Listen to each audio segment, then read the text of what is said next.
তৈরি করতে পারবেন একটি অসাধারণ চিকেন স্টেক। তো প্রথমে আমরা চিকেন গুলো সফট ড্রিঙ্কস এর মধ্যে ভালোভাবে নেড়ে চেড়ে রেখে দেব ঘন্টা ঘন্টাখানেকের মতো। তারপর ভালোভাবে আবার উল্টে পাল্টে দিব কিছুক্ষণ পর পর।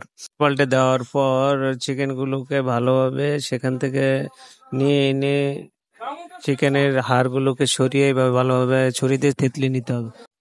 তারপর আরেকটা বাটির মধ্যে আমরা একটি ডিমকে ভালোভাবে নাড়াচাড়া দিয়ে এটাকে ভালোভাবে মিক্সচার করে নিব।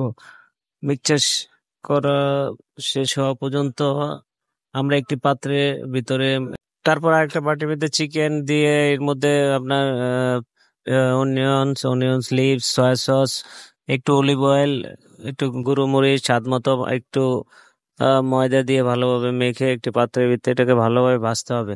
দুই পাশ ভালোভাবে ওলট পালট করে দিয়ে ভালোভাবে কুক হওয়ার পর তৈরি হয়ে যাবে অসাধারণ স্বাদের একটি চিকেন স্টেক।